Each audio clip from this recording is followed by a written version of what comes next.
Vou só pedir para todo mundo deixar o microfone desligado, avisar também que a gente está gravando, para depois todo mundo ter acesso a essa aula, tá bom, pessoal?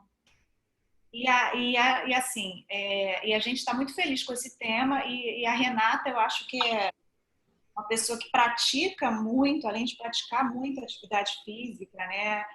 E eu acho que ela tem tudo a ver com esse tema de hoje, praticar e falar muito bem desse assunto. Então, eu convido a Renata a nosso evento de hoje em relação aos benefícios da atividade física no tratamento oncológico. Gente, por favor, se puder desligar o microfone, vai ajudar aqui, por favor. Boa noite a todos.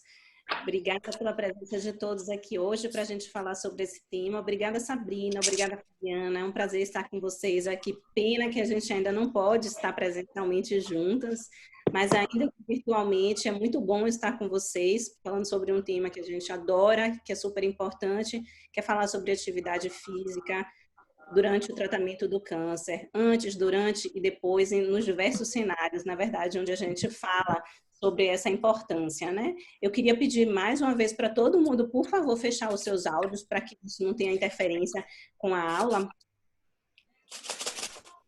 Eu acho que você, como anfitriã, consegue fechar o áudio de todo mundo, aí eu acho que facilita. Eu estou desativando aqui, que está entrando muita gente junto. Estou desativando.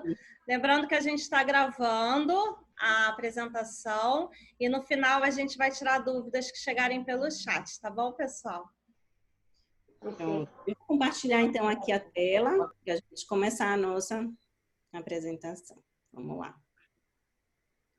Vocês estão conseguindo ver? Acho que você tem que abrir ela na sua... Isso, ótimo, foi. Bom, então vamos começar a falar um pouquinho a respeito por que a atividade física é tão importante para o paciente oncológico. Vamos falar então sobre esse tema. Bom, eu tentei, na verdade, colocar uma enquete aqui, mas não consegui, porque acabou havendo uma mudança no link, então eu não consegui colocar essa informação, mas eu queria descobrir quem é da plateia que faz a rotina de se exercitar 300 minutos durante a semana. A gente vai falar um pouquinho sobre esse tema mais adiante. Bom, quando eu voltei da minha residência, em 2008, o número de estudos que se tinha quando se fazia uma busca para descobrir quantos estudos existiam falando a respeito da relação de exercício físico e câncer era um número bem limitado, 635 artigos. Em 2021, percebam que essa curva aqui é bem crescente, significando que o número de estudos a respeito desse tema, dessa relação de exercício físico e câncer, é muito grande. Quando eu voltei, ainda pegava uma época onde se ouvia muito que paciente com câncer deveria repousar, né, para guardar suas energias e melhorar a fadiga. E hoje a gente sabe que a recomendação é bem diferente disso. Então, de onde vem essa relação, né? Por que se pensar em indicar e oferecer fazer atividade física para um paciente que tem o diagnóstico de câncer ou para o paciente que deseja evitar o risco de câncer? Bom, inicialmente se acreditava que essa relação de benefício da prática de atividade física com o câncer acontecia exclusivamente porque o exercício físico é uma estratégia auxiliar na perda de peso. E como nós sabemos que a obesidade, o sobrepeso, está relacionado ao risco de desenvolvimento de pelo menos 13 tipos de câncer diferentes, então acreditava-se que era apenas por isso. No entanto, hoje nós sabemos muito mais, né? A atividade física, sim, é uma estratégia que auxilia a manter a paciente dentro de um peso adequado, isso é super importante como forma de prevenção e controle de sintomas e sobrevida. Mas também nós sabemos que existe uma relação com os ajustes hormonais. Então, a prática regular de atividade física faz uma alteração nos níveis hormonais que tem uma relação com o desenvolvimento de diversos tipos de cânceres. Além disso, a gente sabe que a prática regular de atividade física também auxilia muito na questão da imunidade. No momento de pandemia que nós estamos vivenciando, isso é super importante. E nós sabemos, inclusive, que teve um estudo brasileiro que mostrou que nesse momento de Covid, quem se exercita regularmente teve 34% menos risco de internação pela doença. Veja como isso é importante em pontos de imunidade. Além disso, o exercício físico também tem impacto na questão de inflamação celular. Melhora a inflamação celular. E hoje nós sabemos que inflamação celular é um fator que favorece a disseminação de um câncer. Então, é algo que a gente deve realmente combater. Além disso, o exercício físico tem impacto também nos níveis séricos de insulina, na resistência insulínica. Então, isso também vai acabar favorecendo a proteção para o câncer quando se exercita regularmente. Então, são diversas maneiras, diversas vias de justificar e entender a maneira de proteção que o exercício físico nos oferece. Não só no cenário do câncer, claro, né, mas na prevenção também de doenças outras, como diabetes, hipertensão, osteoporose, doenças cardiovasculares, depressão, ansiedade, inúmeros cenários onde a gente já sabe que a atividade física é benéfica, mas esse cenário do câncer, como eu mencionei inicialmente, é uma coisa mais recente. E existem diversos cenários onde a prática regular de atividade física já tem sido estudada. Os 3 principais são o cenário da prevenção, no controle de sintomas e também na sobrevida. E com esses cenários, a Sociedade Brasileira de Oncologia Clínica está fazendo, nesse momento, um consenso para fazer a recomendação para a sociedade da prática regular de atividade física aplicada à nossa população brasileira. Eu faço parte desse grupo de trabalho que está desenvolvendo esse consenso e espero em breve poder compartilhar com vocês a recomendação da sociedade. Então, quando a gente fala na questão de prevenção, existem vários estudos que demonstram que é benéfico a prática regular de atividade física para a redução de risco de aparecimento de câncer. Eu vou trazer algumas coisas aqui para ilustrar para vocês.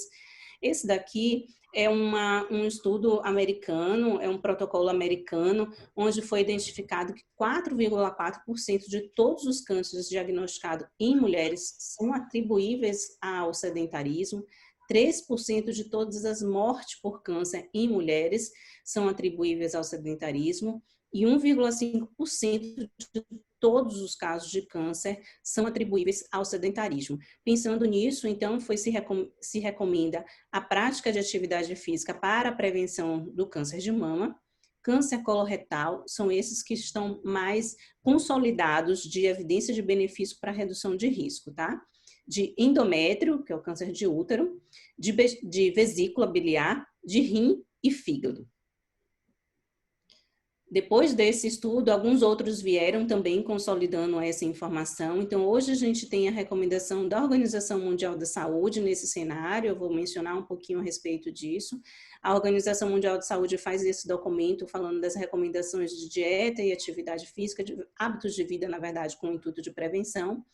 A recomendação geral de hábitos, amamentar se possível, limitar o consumo de álcool, evitar o suplemento, evitar carne vermelha processada, evitar bebidas adoçadas, comer grãos integrais, frutas, verduras, evitar fast food e outros ultraprocessados, manter-se dentro de um peso adequado e estar fisicamente ativo. Essa recomendação, então, de estar fisicamente ativa tem um nível de evidência forte, considerada forte e convincente para a prevenção de câncer coloretal, na verdade, cólon, não se aplica para reto, para a redução do câncer de mama, de endométrio. Quando você utiliza atividade física mais intensa, também previne câncer de mama na pré-menopausa, e alguns outros de nível de evidência mais limitada, como pulmão, fígado, também foram estudados. Esse é mais um estudo que faz uma recomendação com relação à prática regular de atividade física para a prevenção, e aqui mais uma vez mostrando que, vejam que em 2008, a quantidade de evidência forte, onde a gente pode ver aqui forte, era apenas para câncer de cólon e mama. 10 anos depois, a gente já tem uma evidência forte para a prevenção de cólon, de mama. Vamos ver se eu consigo fazer aqui, Duda, te aviso. Tá? De endométrio, de vesícula, de esôfago distal, de estômago também. Então, hoje a gente já tem muito mais evidência de benefício da prática regular de atividade física no cenário de prevenção de diversos tipos de câncer. Mais uma recomendação, mais um documento onde também confirma menor incidência de câncer de vesícula, de mama, de cólon, de endométrio, de esôfago, de rim, de estômago e pulmão também. Aqui uma coisa importante, interessante, que para a prevenção de doenças cardiovasculares, por exemplo, nós sabemos que 30 minutos de caminhada por dia está suficiente, mas para a questão de prevenção do câncer isso é um pouco diferente. A gente tem alguns estudos que demonstram que a proteção é proporcional à quantidade, tempo de exercício e também a intensidade. Nesse estudo aqui foi identificado que a cada 2 horas por semana de atividade vigorosa, há uma redução de cerca de 5% no risco de câncer. Esse aqui é mais um estudo demonstrando a relação de dose e resposta do efeito da atividade física na mortalidade do câncer. Foram 71 estudos e que confirmaram, então, que quanto mais tempo e mais intenso o treino, maior é o benefício. Então, as conclusões é que a maior quantidade de atividade física estão associadas a um menor risco de diversos tipos de câncer. Existe uma relação de dose e resposta, então, maior quantidade, maior intensidade, melhor. E isso daí, esse benefício vai ser independente da massa corporal. Então, mesmo em mulheres que sejam, mesmo em pacientes que estejam dentro de um peso corporal adequado, esse benefício vai acontecer. Aqui uma outra revisão que demonstrou, na verdade, aqui também confirmando a redução de risco desses diversos tipos de câncer, né, da ordem de 20% mais ou menos, que é algo bem significativo. Mais tarde eu vou voltar a falar sobre esse estudo com relação à mortalidade. Aqui o posicionamento da Sociedade Australiana, acabou pulando a recomendação da Sociedade Australiana, mas a recomendação também é com relação à prevenção, sendo que esse da Sociedade Australiana acaba mostrando um pouco mais de como fazer a prescrição desses exercícios. No controle de sintomas, o que nós temos, se você perguntar qual o sintoma mais frequente durante todo o tratamento oncológico, realmente a gente tem que a fadiga é o sintoma mais comumente encontrado. Acontece em cerca de 50% a 90% dos pacientes e é algo que às vezes é difícil da gente mensurar e é difícil da gente tratar. Como é que a gente pode, então, orientar o tratamento dessa fadiga, desse cansaço, indisposição durante o tratamento oncológico? Existem pelo menos dois consensos internacionais que têm as orientações mais adequadas para o tratamento dessa fadiga.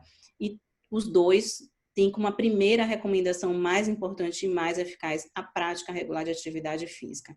Então, controle de fadiga, que é algo que nós não temos nenhum remédio que realmente seja tão eficaz quanto a atividade física, mas nós temos essa recomendação que é mais difícil às vezes do que tomar uma cápsula, sem dúvida, mas que tem um benefício muito grande também no manejo desse sintoma. Diversos outros sintomas podem ser melhorados também com a prática de atividade física. A questão com a perda óssea pode ser melhorada, a questão do melhor ajuste da massa muscular com a massa gorda, caquexia, neuropatia periférica, linfedema, que esse daí é um grande tabu, na verdade, onde muitas pessoas acreditam que por terem feito esvaziamento axilar não podem se exercitar e a gente precisa desmistificar esse fato, porque nós já temos evidência de que é seguro fazer a prática de atividade física, claro que orientada progressivamente, enfim, feito de uma maneira orientada e não simplesmente, né, à toa, mas com uma orientação adequada. É importante, inclusive, que se faça, sim, exercício físico, mesmo que de membros superiores. Melhora de dor, de fadiga, distúrbio de sono, depressão, ansiedade, qualidade de vida, autoestima. Então, nós temos o benefício em diversos cenários. Aqui mais um, aquele mesmo consenso mostrando também aqui na redução de controle de sintomas, melhora de ansiedade, melhora dos sintomas depressivos, melhora de fadiga, melhor qualidade de vida, melhora da função física. Então, nós podemos confirmar todos esses benefícios no controle desses diversos sintomas que muitas vezes são extremamente difíceis de lidar. Melhora da função física, qualidade de vida, qualidade de sono. Então, é importante que a gente faça essa recomendação. Melhora da autoestima, aqui para vocês lembrarem de como é importante realmente o controle de todos esses sintomas, uma prática que é relativamente simples, apesar de que é desafiador colocar na rotina. Mas quando a gente pensa que colocar na rotina a gente vai estar oferecendo uma melhor qualidade de vida para os nossos pacientes, isso é extremamente importante. Antigamente, quando se tinha um diagnóstico de câncer, se imaginava estar diante de uma sentença de morte. E isso hoje nós, graças a Deus e graças a toda a evolução da oncologia, não é verdade mais. E nós, então, conseguimos fazer com que os nossos pacientes vivam muito, graças a Deus, e com isso, a preocupação em oferecer uma melhor qualidade de vida para esses pacientes é essencial. Então, quando a gente fala em sobrevida, em melhorar também o tempo de vida desses pacientes, será que praticar exercício físico, além de melhorar os sintomas, além de evitar o aparecimento de câncer, pode melhorar a sobrevida desses pacientes? Nós temos alguns estudos que confirmam que sim, né?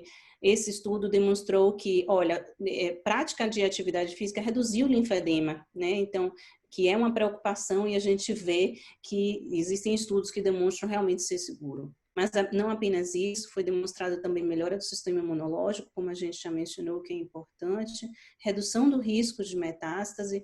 Nesse estudo, identificou que as pacientes que se exercitaram durante e após o tratamento reduziram em 34% mortalidade geral, mortalidade pela doença, 41% de mortalidade por outras causas. Então, é algo que é extremamente impactante, a gente não pode deixar de incentivar. Mais um estudo que confirma melhora de sobrevida, melhora do câncer, melhora da sobrevida câncer específica, sendo que nesse estudo foi identificado um benefício maior para as mulheres pós-menopausadas. Esse é um estudo desse ano, super recente, que avaliou, então, estilo de vida em mulheres com câncer, nesse caso foi câncer de mama, e esse estudo avaliou a prática de atividade física antes, durante e após a conclusão de quimioterapia. E o que a gente pode ver nesses números que são pequenininhos aqui, mas eu vou traduzir para vocês, é que as pacientes que se exercitavam até durante um ano pós a prática, a quimioterapia, teve uma redução do risco da doença voltar em 40%. Redução da mortalidade em quase 50%. E se a paciente persistia por 2 anos se exercitando, houve uma redução de mortalidade de quase 70%. Os números realmente impressionam. Então, é algo que a gente não pode abrir mão. É algo realmente indispensável. Mais uma vez aqui mostrando mortalidade, diversos tipos de câncer, redução 48% de redução, 42%, quase 50%, 38% de redução de mortalidade, câncer específica. Então, é extremamente importante, indispensável, a prática de atividade física para que a gente consiga oferecer o melhor para o nosso paciente. Para vocês terem noção, uma comparação, um marco na história do tratamento do câncer de mama foi a descoberta de uma droga chamada trastuzumab, que é o Herceptin, para quem já fez ou já ouviu falar, mudou a história natural do câncer de mama. E esse estudo, tão marcante, mostrou uma redução de mortalidade de 33%. Percebam que hoje a gente tem algo que pode conseguir reduzir mortalidade na ordem de 40% em média, aí, pelo que a gente viu. Então, como a gente pode abrir mão disso, né? É algo que realmente é inaceitável. Pensando nesse aspecto, esse foi um estudo que foi publicado no ano passado, muito interessante, de uma revista super conceituada para a gente, que é o New England, falando um pouco a respeito da importância da prescrição social, do papel do médico na indicação dessas recomendações. Fazer com que o médico saia um pouco da prescrição de remédios e passe a orientar um pouco mais com relação à prática de atividades outras, inclusive de atividade física. E isso também o médico tem um papel importante nesse cenário. E qual é a recomendação? O que é que realmente nós precisamos fazer? Esse daqui foi um estudo que foi publicado no ano passado, da Organização Mundial da Saúde, a recomendação, falando, então, da importância da atividade física para o coração, para o corpo, para a mente. Qualquer atividade física é importante. Claro que no cenário de prevenção de câncer, nós sabemos que quanto maior vai ser a proteção, mas qualquer atividade conta. Fortalecimento muscular é algo que é muito importante, eu vou falar um pouquinho a respeito disso. Muito comportamento sedentário é prejudicial à saúde e a gente precisa incentivar que as pessoas realmente se movimentem mais.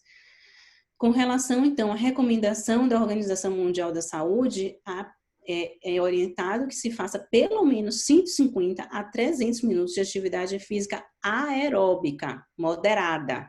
Moderada não é uma caminhadinha leve, é uma caminhadinha um pouco mais intensa, que a gente chega a ficar ofegante, ou pelo menos 75 a 150 de atividade física vigorosa. Isso de exercício aeróbico, ou seja, caminhada, natação, hidroginástica, corrida, bicicleta. Essas são atividades aeróbicas que podem entrar aí nessa conta. Além disso, a recomendação também da prática de adição de mais 2 dias por semana de fortalecimento muscular, um exercício de resistência. Muitas pessoas não gostam da musculação, mas é algo que nesse cenário é extremamente importante. O Pilates também pode ajudar, algum exercício realmente que consiga fazer um fortalecimento muscular é essencial. Aqui o recomendado são 2 vezes na semana. Para benefícios adicionais, a recomendação é que mais de 300 minutos. Então, se você quiser mais benefício, você deve, então, aumentar um pouco mais a quantidade de exercício aeróbico a ser feito. É super importante que esse número, inclusive, aumentou esse ano com essa recomendação. E para as pessoas que tiveram diagnóstico de câncer, vou aumentar aqui um pouquinho para vocês verem. Para as pessoas que tiveram diagnóstico de câncer, a recomendação é pelo menos, então, os 150 a 300 minutos de atividade moderada. A corrida entra aqui como intensa, tá? Ou, a depender da bicicleta, do ritmo que você fizer, também vai entrar aqui como uma atividade intensa. Recomendação, então, aqui de 150 a 300 de moderada, 75 a 150 de atividade intensa. A gente pode entrar nesses detalhes depois no chat, quando a gente for conversar e trocar uma ideia. Mas, pelo menos 2 dias de exercício de resistência. E aqui ainda se adiciona atividades físicas multicomponentes, que utilizem aqui equilíbrio funcional, treinamento de força moderada. Então, existe a recomendação de algo mais para quando o paciente tem um diagnóstico de câncer.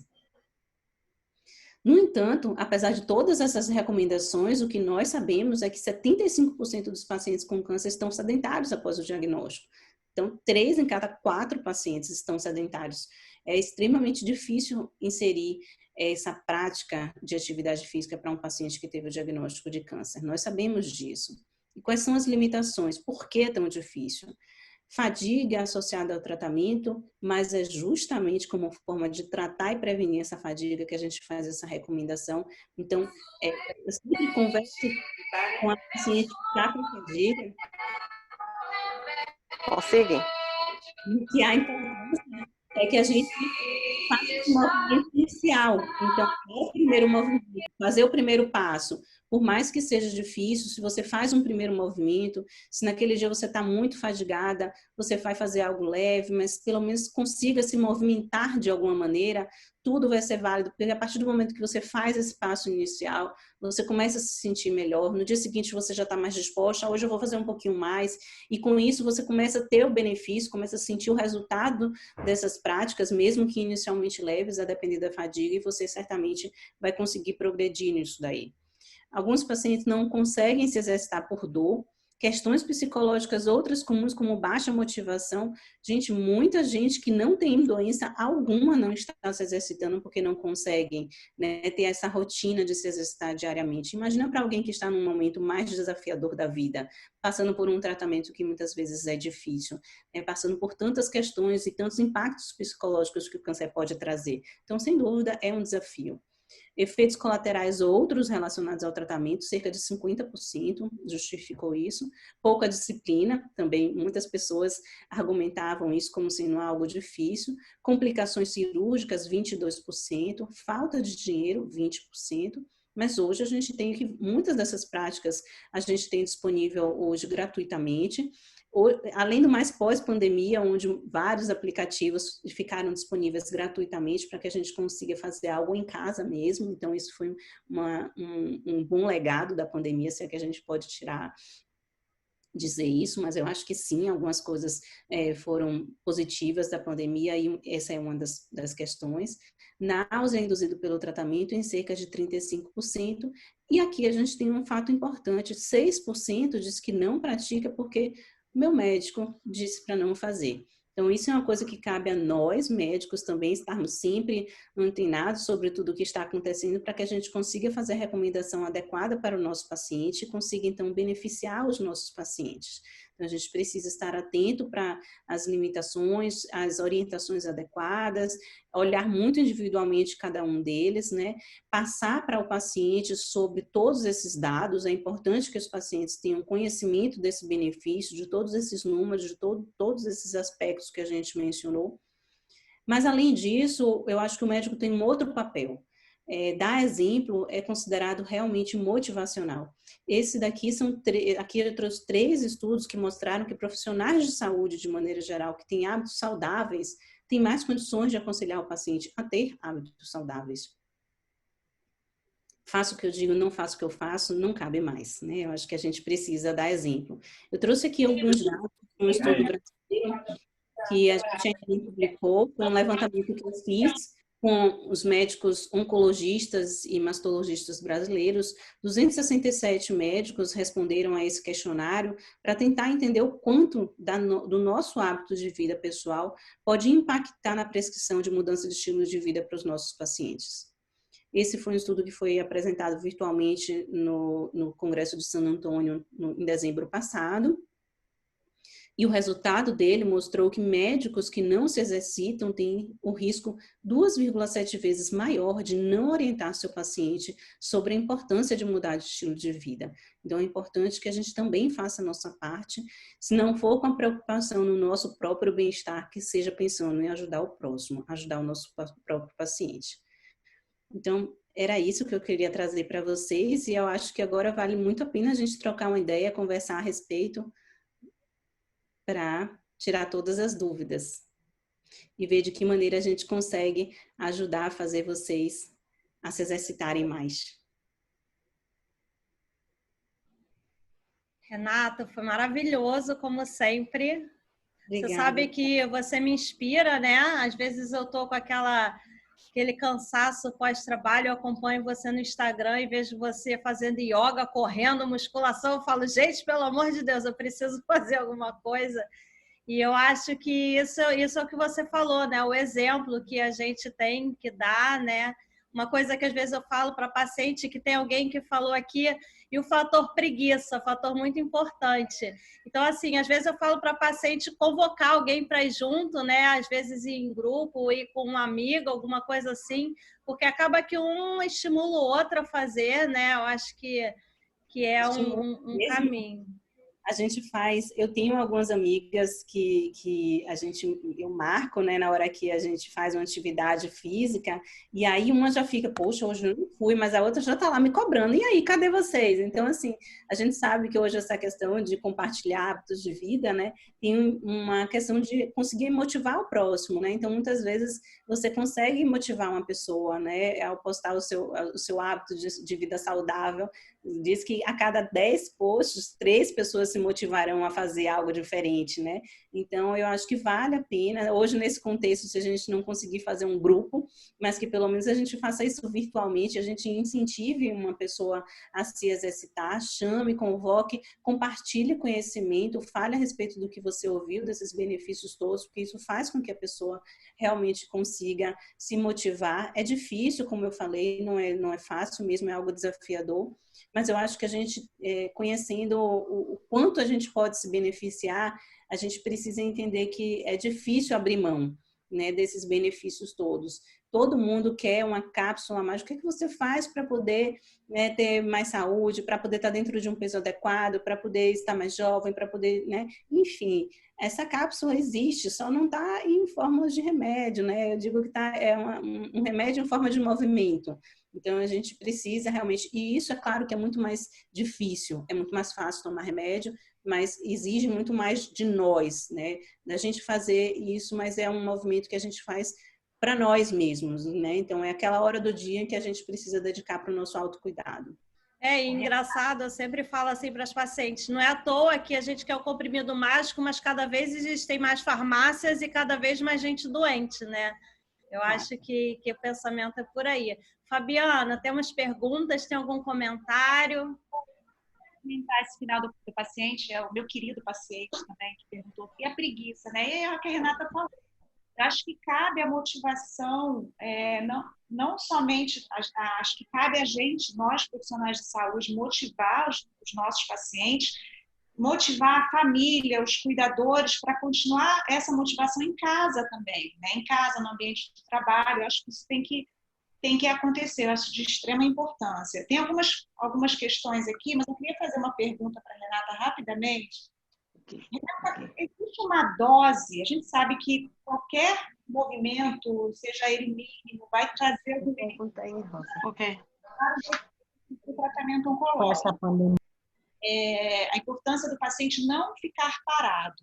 Mas existe uma dose exata, já tem alguma publicação, uma coisa falando da dose para prevenção ou controle dos efeitos do tratamento, da quimioterapia, por exemplo? Já existe isso para essa dose de exercício?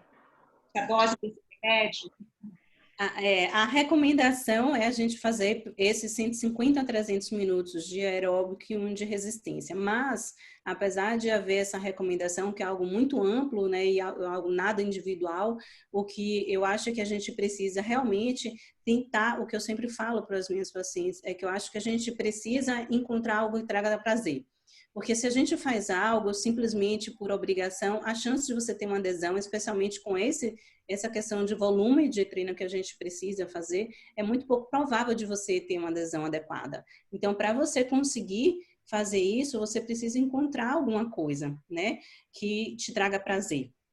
Então, se você não encontra isso, fica difícil. E hoje a gente tem muitas modalidades disponíveis, né? Então, a gente consegue, se você não gosta de academia, vai buscar uma corrida, fazer uma zumba, muay thai, dança, enfim, a gente tem realmente a yoga, que eu amo realmente, foi algo que eu aderi na pandemia e acho que não largo nunca mais. Então, existem realmente muitas modalidades e a tendência é a gente orientar a buscar algo que realmente traga prazer. Mas se não, né, se você quiser simplesmente o número, né, é os 150 a 300 minutos por semana. Essa é a recomendação. Mas eu sempre faço essa ressalva de, né, vamos primeiro aderir a algo e a partir do momento que você faz uma mudança, de você fazer um movimento de melhorar algo na sua qualidade de vida, a tendência é que você, quando você tenha a repercussão de melhora do seu bem-estar, você queira fazer cada vez mais, né? Tem uma pergunta aqui, tem uma paciente aqui sua falando que você incentivou, motivou a realizar atividade física, que ela comprou alguns pesos, alguns materiais de musculação, tá? Parece que ela está bem feliz aqui. E tem uma pergunta, até uma que eu ia fazer para você, eu vou aproveitar. Renata, com essas restrições por conta da pandemia, academias fechadas, sem poder sair muito, como o paciente tem que agir? Confesso que o progresso que tinha conseguido foi por água abaixo, mas estou tentando voltar a me exercitar e melhorar meu ânimo. Como é que a gente faz? Como que a gente recomenda nesse momento que a gente está vivendo, Renata? Essa pandemia realmente foi desafiadora nesse sentido. Muitas pessoas que já estavam com uma rotina bem certinha de exercício acabaram se desmotivando, mas assim, apesar de as academias nesse momento estarem fechadas e a gente ter essa limitação, existem, como eu falei, diversas outras atividades que a gente pode conseguir fazer. No caso de uma atividade aeróbica, o que é que eu acho que a gente pode tentar fazer? Tipo, se você vai fazer uma corrida, algo na rua, bicicleta na rua, né? Então, ao ar livre, existem hoje alguns horários que a gente consegue. Com a questão de muita gente estar em casa, você tentar buscar algum horário que realmente você não vá estar se arriscando. Então, por exemplo, eu vou 5 horas da manhã. 5 horas da manhã ainda está tranquilo. 5 horas, na verdade, é a hora que está acabando o toque de recolher, né? Então, acabando às 5 para mim tá bom, que é o horário que eu saio, tá tudo certo.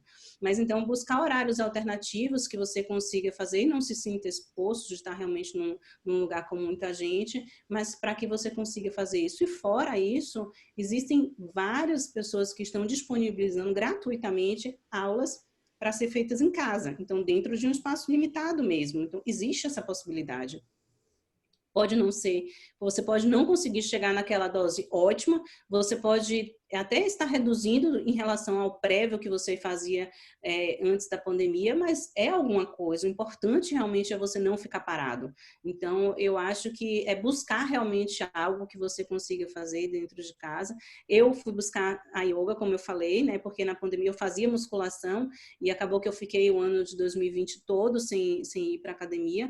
Então, busquei na yoga. Isso foi muito bom, porque na verdade a yoga, além da questão de se manter ativo, tem uma questão de benefício também para a nossa saúde mental, com redução de estresse e ansiedade, que nesse momento de pandemia isso para mim foi fantástico, melhora de qualidade de sono, enfim, buscar alguma coisa. E para isso eu faço tudo virtualmente, até hoje, há um ano, não conheci minha professora pessoalmente, faço tudo virtualmente, dentro do meu apartamento, num espaço pequeno. Então a gente precisa realmente buscar alguma alternativa. Eu acho, existe também, por exemplo, para pacientes oncológicos, tem um personal que é muito bom, voltado para esse cenário oncológico mesmo, especializado para pacientes oncológicos, faz tudo de treinamento online, é um clube oncológico, então ele faz toda a orientação, é uma pessoa que dá uma engajada, uma motivada muito boa para as minhas pacientes, tem ajudado algumas pessoas. Então eu acho que é buscar realmente alternativas, conversar com pessoas que tenham informação a respeito do tema e consigam te ajudar. Maravilhoso. Eu vou pedir para a gente tentar dar respostas um pouco mais curtas, apesar que eu fico com você até amanhã aqui, você sabe. Mas a gente está com um tempo um pouco mais curto. Assim, só para concluir, eu acho que a gente tem que encarar exercício como um remédio, né? Quando eu falo das minhas aulas, né, eu falo que às vezes o exercício, o hábitos de vida tem tanto benefício quanto ou mais do que alguns remédios que a gente toma, né? Então, colocar ali na receita médica a questão do exercício. Aí perguntaram aqui, gostaria de saber um pouco sobre a relação entre álcool e exercício, porque passei a fazer atividade física regular depois de ter um câncer de mama, mas não consegui cortar totalmente o consumo de álcool, vinho. Então, eu queria saber se é possível balancear um hábito com o outro. Assim, a questão de álcool é algo bem polêmico, né? Sempre gera uma dúvida muito grande, assim. Até mesmo no consenso de Sangalho, eu não sei se você viu essa parte de álcool, sabe? Foi uma coisa que houve uma controvérsia com relação a essa indicação, bem palpitante. Mas, assim, eu sempre recomendo tentar reduzir o consumo, né? Porque nós sabemos que o álcool tem, sim, relação com o maior risco de recidiva da doença, então a gente precisa realmente fazer um consumo mais moderado. Mas, ok, se é algo que é importante para você socializar, é algo que você realmente considera importante na sua rotina de final de semana, porque isso não é para ser do dia a dia, ok, eu acho que a gente consegue balancear. Se você consegue manter uma alimentação equilibrada na grande maioria dos seus dias, pratica atividade física regularmente, eu acho que você tomar seu vinho no final de semana não vai trazer um impacto ruim, não. Dá para chegar num equilíbrio, eu acho que o bom senso é sempre o melhor caminho. Ok. Perguntaram aqui, Renata, quem tem artrose nos joelhos, o que você aconselha? Artrose é engraçado porque, assim, artrose é um problema de saúde que muitas vezes as pessoas deixam de fazer atividade física e, na verdade, a gente sabe que existem muitos benefícios para a redução de sintomas de artrose com a prática regular de atividade física. É claro que você não pode pegar uma pessoa que tem muito sintoma e simplesmente mandar, vai correr, né? Mas a gente tentar fazer uma atividade com menos impacto, tentar fazer uma bicicleta, tentar fazer uma hidroginástica, tentar fazer pilates. Então, existem sim exercícios que é possível ser feito com pessoas que têm artrose. Outra pergunta que apareceu aqui Eunice, na minha idade, 72 anos, o recomendado seria uma caminhada? Olha, dona Eunice, a idade, na verdade, não é tudo, né? Porque eu tenho um paciente de 89 anos e que fez meia maratona, corre mais que eu. Então, a idade não é tudo. Mas, claro que a gente tem que ver que todas as condições clínicas, né? Então, se a paciente tem limitações outras. Mas eu acho que começar com uma caminhada é excelente. Se isso é algo que você consegue fazer na sua rotina, muito bom. É importante, na sua idade, fazer também algum exercício de resistência.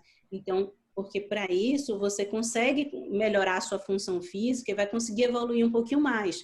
Mas, claro, que eu acho que isso não deve ser feito de uma maneira sem supervisão. Deve ser feito realmente com a orientação de um profissional. Eu acho que cada caso, complementando o que a Renata acabou de falar, eu acho que cada caso, principalmente quando o paciente não pratica nenhum exercício físico, tem que ser visto de forma individualizada, né? Qual exercício é melhor para o paciente, se o paciente tem artrose, se tem linfedema, né? Então, qual é o melhor exercício que vai se enquadrar para cada paciente, para aquele perfil de paciente? Acho que é isso que ela está falando, né, Renata? Acho que é por aí. Individualizar mesmo. Mais perguntas, gente? Perguntaram aqui, isso eu acho que é uma questão muito pessoal, individualizada quando eu converso com os outros oncologistas, né? Qual a sensação que a gente tem dentro da pandemia, né? Alguém perguntou assim, a academia aqui no Rio vai abrir. Eu posso ir com todos os cuidados? Faço musculação, pilates e spinning. Assim, eu acho que a gente tem que perceber, primeiro que eu acho que esse não é o momento, essa é a minha percepção, a gente está aí numa avalanche, né? A gente está fechado nos próximos 10 dias. Eu acho que depois disso a gente vai fazer uma nova reavaliação, se vão abrir de novo aos poucos, quais serviços. E assim, eu já vi a academia de várias formas. Tem academia que está marcando horário para o paciente, né, para o aluno ir de forma individualizada com espaço, mas tem academia também que mistura tudo, que não está marcando horário. Então, acho que tem muito de bom senso aí, né? Se a gente se sente segura na academia, se a academia está com protocolos mais ríspidos, se a gente está conseguindo perceber os cuidados. Você também tem essa sensação, Renata? Sim, com certeza, a gente precisa ter muito cuidado, especialmente se for alguém, né, que esteja fazendo tratamento, que esteja de repente com a imunidade um pouco mais baixa. Então, é algo que a gente precisa entender qual é o risco que ela vai estar correndo, de que maneira esse exercício vai estar sendo feito, né? Se a academia realmente está fazendo seguindo essas orientações todas. Mas eu tive algumas pacientes que no momento que reabriu, conseguiu voltar e estava seguindo bem a sua rotina de exercícios físicos, né? De maneira segura. Então, realmente só individualmente é que a gente vai conseguir sentir isso. Gente, eu vou fazer aqui acho que vai ser a nossa última pergunta. Se a musculação ela é determinante, tá aqui, a musculação é determinante, o que seria exercício de resistência citado como necessário, Renata? A musculação realmente é algo que é difícil a gente escapar, mas assim, Pilates é um outro exercício que pode também conseguir trazer um benefício na questão de ser um exercício de resistência, é uma outra opção. Existem algumas formas, na verdade, né? Não necessariamente a gente vai precisar fazer... Uma vez por mês nós temos um evento, tem muitos eventos de cada especialidade, todos são excelentes. Luísa, seu microfone está aberto, Luísa. Então, não necessariamente a recomendação é ir para a academia, mas existem formas de, às vezes, até mesmo utilizando o próprio peso corporal, de fazer movimentos que consigam, então, oferecer resistência. Mas isso acaba que a musculação é uma das grandes formas da gente conseguir inserir esses dois tipos de resistência. Então, a gente está chegando aqui no final. Lembrando a todos que a gente vai deixar gravado, a gente vai mandar para vocês a gravação e assim a gente vai fazer com os nossos próximos encontros. A gente já está com os encontros planejados. Eu e Fabiana, a gente ficou um tempo aí pensando quais são os temas mais palpitantes na nossa consulta, no consultório que a gente tem, conversando com os pacientes no dia a dia. Então, espero que vocês tenham gostado, espero que vocês venham nos próximos. Podem convidar pessoas que não são da Rede DOR, da Oncologia DOR, porque a intenção que a gente tem é mesmo levar acolhimento e informação para todos vocês. Renata, muito obrigada. A gente sabe que você está sempre à disposição. Sigam a Renata no Instagram. Eu sigo e ela me incentiva muito. Fabiana, minha parceira dos encontros, obrigada mais uma vez. Deixo as palavras para vocês. Não, eu só quero agradecer a parceria com a Sabrina, agradecer muito a participação da Renata por ter aceito esse convite. Foi excelente a sua aula. Acho que a gente ficaria aqui mais umas 2 horas falando sobre esse tema. De repente, vamos trazer de novo, né? Quem sabe? Tá bom. Bem bacana, tá bom? Obrigada, Sabrina. Obrigada, Fabiana. Obrigada a todos que estiveram aqui. Agradecimento especial ao Fábio, que estava aqui, que está também fazendo parte desse grupo de consciência, falou a respeito da importância de políticas públicas para ajudar nesse contexto de conscientização da população, né, a se movimentar um pouco mais no sentido de orientar como forma de prevenção. E estou sempre à disposição, né, para vocês, qualquer coisa que a gente queira falar a respeito desse tema, contem comigo, né, vai ser sempre um prazer. Muito obrigada, gente. Beijos, beijos. Boa noite, viu? Se cuidem, se cuidem. Tchau. Boa noite. Tchau.